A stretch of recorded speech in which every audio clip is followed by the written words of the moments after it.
سال رواں کا یہ آخری پروگرام ہے اور چند دنوں کے بعد نیا سال ہجری سال کے حساب سے 1433 شروع ہونے والا ہے۔ اللہ تعالیٰ آنے والا دن اور آنے والا سال سارے مسلمانوں کے لیے خیر و برکت اور امن و شانتی کا سال بنائے، آمین۔ چونکہ عربی مہینوں کے حساب سے سال کا پہلا مہینہ محرم کا مہینہ ہوتا ہے اور آخری مہینہ ذوالحجہ کا مہینہ ہوتا ہے، اور عربی تاریخ آخر میں ہجرت لگی ہوتی ہے، اور ہجرت رسول صلی اللہ تعالیٰ علیہ وآلہ وسلم اپنے اندر بہت سارے دروس اور عبادت پروئے ہوئے ہیں۔ اسی لیے اس سال کے آخری ماہانہ اجلاس عام کا عنوان رکھا گیا ہے ہجرت مدینہ، جس پر اظہار خیال فرمائیں گے فضیلت الشیخ عبدالحادی مدنی حفظہ اللہ۔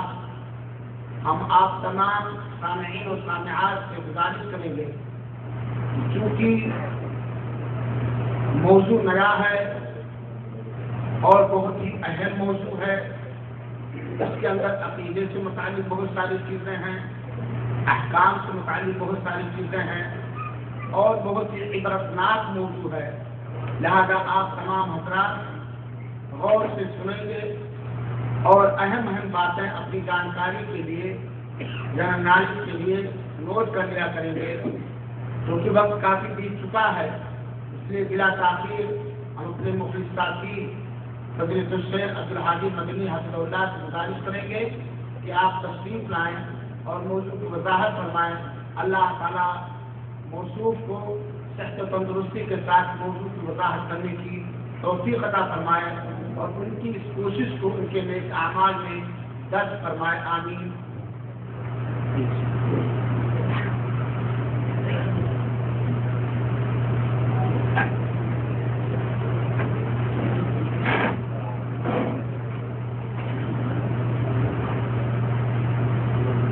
السلام علیکم ورحمۃ اللہ۔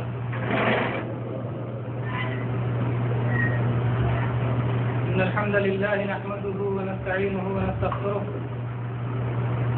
ونعوذ باللہ من شرور انفسنا ومن سیئات اعمالنا، من يهده الله فلا مضل له ومن يضلل فلا هادي له، واشهد ان لا اله الا الله وحده لا شريك له، واشهد ان محمدا عبده ورسوله، اما بعد فان خير الحديث كتاب الله وخير الهدي هدي محمد صلى الله عليه وسلم،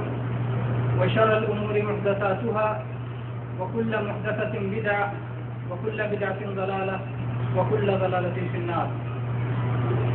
رب اشرح لي صدري ويسر لي أمري واحلل عقدة من لساني يفقهوا قولي۔ برادران اسلام، آج کے ہمارا ماہانہ اجلاس کا موضوع ہے ہجرت مدینہ۔ میرے بھائیوں، جیسا کہ آپ سب جانتے ہیں کہ یہ مہینہ سال ہجری کا آخری مہینہ ہے۔ سن 1432 ہجری اپنے اختتام کو ہے اور اگلا برس اس کے بعد محرم سے شروع ہو جائے گا 1433 ہجری، یعنی نبی کریم صلی اللہ علیہ وسلم کی ہجرت کو 1432 سال مکمل ہو جائیں گے۔ جب بھی ہم سن ہجری کا نام لیتے ہیں تو ہمیں ہجرت مدینہ کے واقعے کی یاد آتی ہے، اور یہ وہ اہم اور عظیم الشان واقعہ ہے کہ جس کو صحابہ کرام نے اور مسلمانوں نے اپنی تاریخ شمار کرنے کے لیے منتخب کیا۔ نبی کریم صلی اللہ علیہ وسلم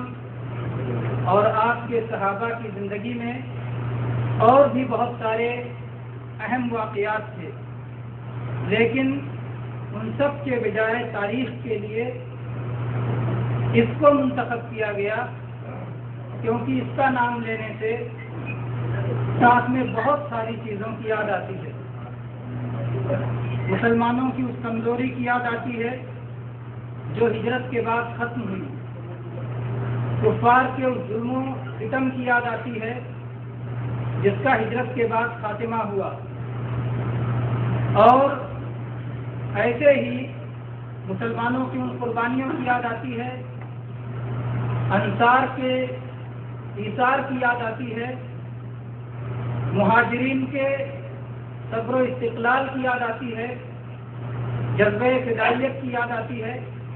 تو بہت سارے موضوعات ہیں جو اس ہجرت کے ساتھ ہمیں یاد آتے ہیں۔ ہجرت یہ کوئی سیر و تفریح نہیں تھی، یہ کوئی پکنک نہیں تھا، یہ کوئی ایسا سفر نہیں تھا کہ جس کی وجہ سے مسلمان بڑے پر امید تھے یا ان کو اپنا مستقبل بہت روشن نظر آ رہا تھا، کیونکہ مکہ سے نکل جانے کے بعد بھی قریش مکہ کی طاقت عرب میں مسلم تھی اور وہ انہیں مدینہ میں بھی چین سے بیٹھنے دینے والے نہیں تھے، اور چنانچہ ایسا ہوا بھی۔ اس بنا پر کتنی جنگیں لڑی گئیں، لیکن آپ جانتے ہیں کہ اللہ تبارک و تعالیٰ نے حق ہی کے لیے فتح و نصرت مقدر کر دیا ہے، حق ہی کے لیے غلبہ مقدر کر دیا ہے، اور چنانچہ اللہ تعالیٰ نے اعلان کر دیا ہے کتب اللہ لاغلبن انا ورسولی، اللہ تبارک و تعالیٰ نے لکھ دیا ہے اس بات کو کہ میں اور میرے رسول غالب آ کے رہیں گے۔ دوسرے جو بھی داؤ چلیں، جو بھی مکر چلیں، جو بھی سازش کریں، حق ہمیشہ فاتح ہوگا، حق ہمیشہ کامیاب و کامران ہوگا۔ میرے بھائیوں، نبی کریم صلی اللہ علیہ وسلم نے اور آپ کے صحابہ نے کیوں ہجرت فرمائی؟ آپ نے اس کی طرف کچھ اشارے سنے کہ مکہ والوں نے ان پر عرصہ حیات تنگ کر دیا تھا، جتنا ان سے ہو سکتا تھا وہ ظلم و زیادتی وہ کر رہے تھے، اور انہیں ہجرت بھی آسانی سے کرنے نہیں دے رہے تھے۔ جب اللہ کے نبی کریم صلی اللہ علیہ وسلم نے اللہ کے حکم کے مطابق صحابہ کرام کو پہلی مرتبہ حبشہ کی طرف ہجرت کرنے کی اجازت مرحمت فرمائی، ہجرت کرنے کا حکم دیا، وہ ہجرت بھی آسان نہیں تھی۔ اور پھر جب اللہ تبارک و تعالیٰ نے نبی کریم صلی اللہ علیہ وسلم کو مسلمانوں کی ہجرت گاہ بعد میں دکھائی، جس کا آپ نے بیان کیا کہ میں نے دیکھا ہے کہ دو لاوے والی پہاڑیوں کے درمیان یا دو کالی پہاڑیوں کے درمیان ایک نخلستان ہے جو ہماری ہجرت کی جگہ ہے، اور وہ مدینہ ہے۔ تو پھر جس کو پرانے زمانے میں یثرب کہا جاتا تھا، اللہ کے نبی کریم صلی اللہ علیہ وسلم نے اپنے صحابہ کو یثرب کی طرف یا مدینہ کی طرف جانے کا حکم دیا، اور چنانچہ ایک ایک کر کے جانے لگے۔ ہم چند نمونے دیکھتے ہیں ان صحابہ کرام کے جنہوں نے کیسی مشقت کے ساتھ یہ ہجرت کی۔ ابو سلمہ رضی اللہ عنہ مشہور صحابی ہیں، انہوں نے جب ہجرت کا ارادہ کیا تو مکہ والے آڑے آ گئے۔ مکہ والوں نے خاص طور سے ان کے سسرال والوں نے آ کے کہا ابو سلمہ تم تو خود جا سکتے ہو، کوئی بات نہیں، لیکن ہماری بیٹی کو تم نہیں لے کے جا سکتے۔ ان لوگوں نے ان کی بیوی کو ان سے الگ کر دیا، اور اس کے بعد ابو سلمہ کے گھرانے والے آئے اور انہوں نے کہا کہ تم لوگ اگر اپنی بیٹی کو چھین رہے ہو تو ٹھیک ہے، لیکن ہمارے پوتے کو تو نہیں لے سکتے۔ ان لوگوں نے پوتے کو اس کی ماں کے گود سے کھینچ لیا، اور وہ بھی کھینچ رہے تھے کہ بیٹا اپنی ماں کے ساتھ رہے گا، اور یہ کھینچ رہے تھے کہ نہیں ہمارے خاندان کا، اس کے ہمارے ساتھ رہے گا۔ اسی کھینچ تان میں بیٹے کا ہاتھ بھی اکھڑ گیا، لیکن یہ کھینچ کے لے گئے ابو سلمہ کے خاندان والے۔ اب ابو سلمہ رضی اللہ عنہ تنہا مدینہ جا رہے ہیں، بیوی اپنے گھر والوں کے ساتھ ہے، ماں باپ کے ساتھ ہے، اور بیٹا ان کے گھر اور خاندان والوں کے ساتھ ہے، ابو سلمہ رضی اللہ عنہ کے خاندان والوں کے ساتھ، تینوں تین جگہ ہو گئے، لیکن انہوں نے اس کی وجہ سے ہجرت کو ہی چھوڑا۔ اور اس کے بعد ام سلمہ رضی اللہ عنہ آ جاتی تھی ان کی جگہ روزانہ، جہاں پر ان کے شوہر اور ان کے بچوں کو ان سے جدا کیا گیا تھا، اور شام تک روتی رہتی تھی۔ سال تک یہ قصہ چلتا رہا، یہاں تک کہ کسی شخص کو طرز آ گیا اور اس نے جا کے دونوں جانب سفارش کی کہ کیوں ایک مجبور عورت کو تم نے اس طرح سے پریشان کر رکھا ہے کہ اس کے شوہر کو، اس کے بیٹے کو، سب کو ایک دوسرے سے الگ کر دیا، کیوں نہیں سب کو اس کو بھی ہجرت کرنے دیتے؟ بہرحال کچھ سوجھ بوجھ کے لوگ آئے اور انہوں نے پھر ان کا بیٹا دلایا اور انہوں نے تنہا مدینہ سے مکہ سے مدینہ کا راستہ لیا۔ آپ جانتے ہیں تقریباً یعنی 500 کلومیٹر کی دوری، اتنی دوری کو ایک عورت تنہا سفر کرنا چاہتی ہے اپنے شوہر کو حاصل کرنے کے لیے، اور اس لیے کہ اگر یہاں رکی رہ گئی تو اس کا دین محفوظ نہیں رہے گا۔ اور چنانچہ وہ چل پڑی اللہ پہ بھروسہ کر کے، اونٹنی پہ سوار ہو کر کے۔ لیکن عرب میں ساری خوبیوں کے باوجود، ساری خرابیوں کے باوجود عرب کے اندر کچھ خوبیاں بھی تھیں، اور عرب کے لوگوں میں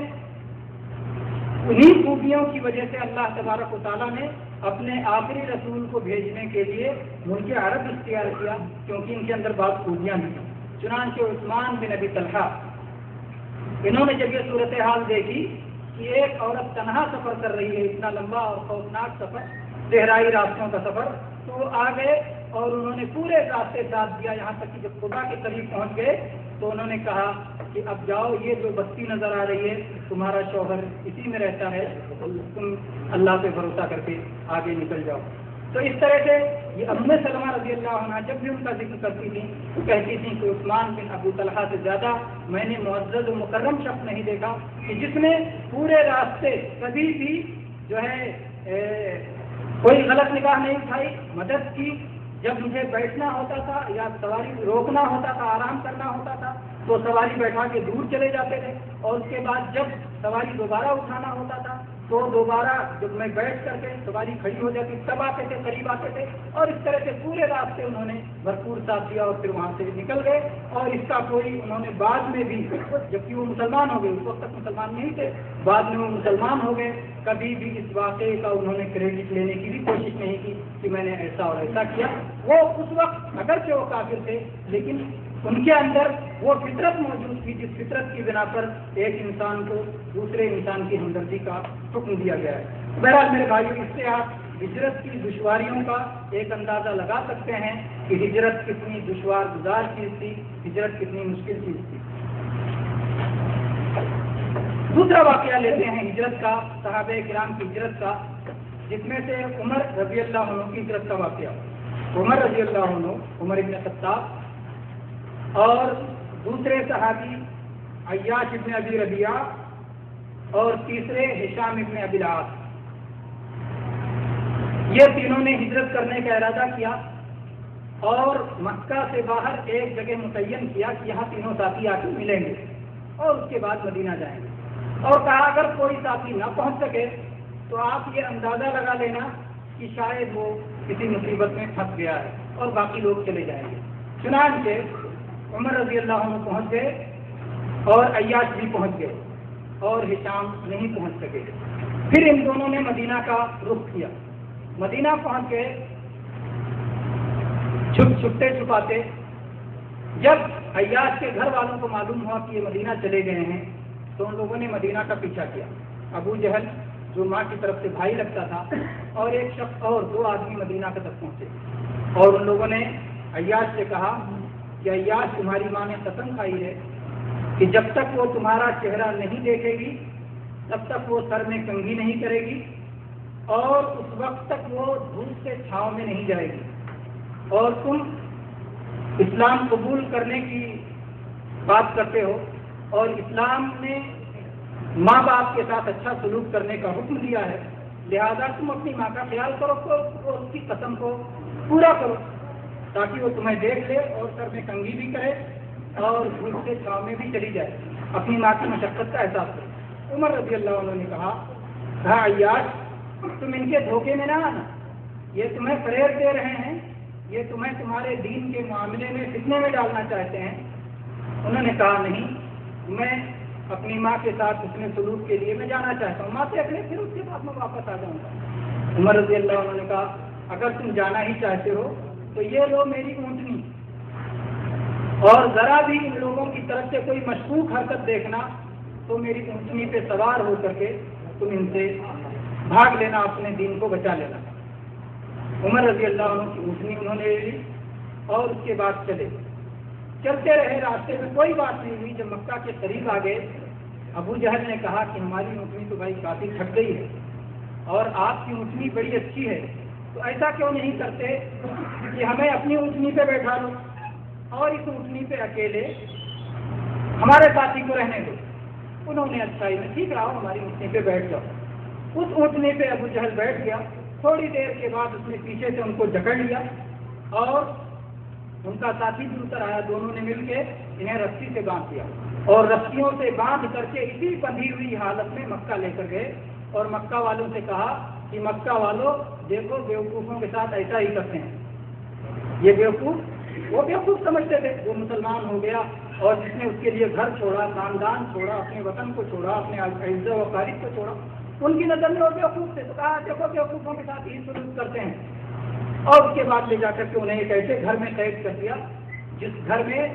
چھت نہیں تھی، دھوپ سے، ٹھنڈک سے پریشانی، ہر طرح کی پریشانیوں میں رکھا اور قید بھی کر کے رکھا۔ اس کے بعد کچھ دنوں کے بعد جناب محمد رسول اللہ صلی اللہ علیہ وسلم جب خود ہجرت کر کے مدینہ پہنچ گئے تو آپ نے کہا کون ہے جو جا کر کے عیاش کو چھڑا کر کے لائے گا؟ ایک صحابی گئے اور انہوں نے وہ دیوار پھاند کر کے وہ انہیں لے کر کے آئے۔ بہرحال کہنا یہ ہے کہ ہجرت کرنا تو اتنا آسان نہیں تھا، آدمی اپنا گھر بھی چھوڑ رہا تھا لیکن انہیں گھر بھی چھوڑنے نہیں دے رہے تھے، اپنا مال و جائیداد چھوڑ کے جا رہا تھا پھر بھی آسانی سے نہیں جانے دے رہے تھے۔ تو ہجرت کوئی آسان معاملہ نہیں تھا میرے بھائی۔ اسی طرح سے ایک اور واقعہ دیکھتے ہیں، سہیل رومی رضی اللہ عنہ کی ہجرت کا واقعہ۔ اس سے آپ ایک اندازہ لگا سکتے ہیں کہ ہجرت کرنا کس قدر مشکل تھا۔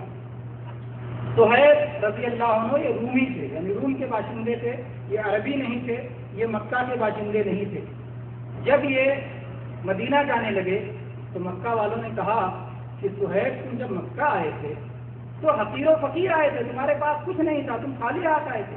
آج تم نے یہاں کما کر کے یہ مال و جائیداد بنائی ہے تو ہم تمہیں یوں ہی جانے نہیں دیں گے۔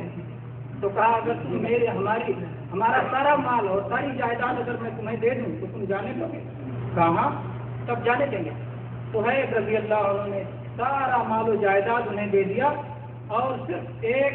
کمبل لپیٹ کر کے وہ مدینہ گئے۔ جب جناب محمد رسول اللہ صلی اللہ علیہ وسلم کو اس واقعے کی اطلاع ہوئی، آپ نے جب یہ سنا تو آپ نے فرمایا ربح سہیل ربح سہیل، سہیل کی تجارت کامیاب ہو گئی، کیونکہ انہوں نے اگر دنیا کا مال دیا تھا تو انہیں اس کے بدلے میں اللہ کی جنت ملی تھی، انہیں اس کے بدلے میں جو ہے اللہ کی رضا حاصل ہوئی۔ اور اس طرح سے یہ سودا کوئی گھاٹے کا سودا نہیں تھا بلکہ یہ سودا نفع کا سودا تھا۔ جن لوگوں کی نظر صرف دنیا پر ہے ہو سکتا ہے وہ اسے گھاٹے کا سودا تصور کریں، لیکن جن کی نظر آخرت پہ ہے رسول اللہ صلی اللہ علیہ وسلم تو ہمیشہ آخرت پہ نظر رکھتے تھے اور اپنے صحابہ کو بھی آخرت پہ نظر رکھنے کی تعلیم دیتے تھے، اسی کی رہنمائی کرتے تھے۔ تو آپ نے کہا سہیل کا سودا گھاٹے کا نہیں بلکہ نفع کا سودا ہوا۔ میرے بھائیوں، اس طرح سے آپ کو اندازہ لگا ہوگا کہ کس طرح سے صحابہ ان ساری مشکلات کے بعد دھیرے دھیرے مدینہ کا رخ کر رہے تھے، اور مدینہ میں انہیں ایسے ساتھی مل گئے تھے، ایسے انصار مل گئے تھے جو ان کا بھرپور تعاون کر رہے تھے، ان کی مدد کر رہے تھے، ان کی نصرت کر رہے تھے، اور اہل ہجرت کرنے والوں کو یہ پوری توقع تھی کہ یہاں پر ہم اللہ کے دین پر ہم نہایت آسانی سے ہم عمل کر سکتے ہیں۔ اس طرح سے دھیرے دھیرے کر کے بہت سارے صحابہ کرام مدینہ منورہ پہنچ گئے۔ مکہ میں صرف نبی کریم صلی اللہ علیہ وسلم، علی رضی اللہ عنہ، ابو بکر رضی اللہ عنہ اور کچھ اور مجبور و پریشان حال کچھ تھوڑے سے مسلمان باقی رہ گئے، ورنہ زیادہ تر لوگ مدینہ چلے گئے۔ ابو بکر رضی اللہ عنہ نے جب مدینہ ہجرت کرنے کو چاہا تو اللہ کے نبی صلی اللہ علیہ وسلم نے کہا کہ ابو بکر رک جاؤ، شاید مجھے بھی اللہ تعالیٰ کی طرف سے ہجرت کی اجازت مل جائے اور تم ہجرت میں میرے ساتھ رہو۔ ابو بکر رضی اللہ عنہ نے یہ سنا تو اس دن کی تیاری میں جٹ گئے جب انہیں ہجرت میں ابو بکر رضی اللہ عنہ کا ساتھ، نبی کریم صلی اللہ علیہ وسلم کا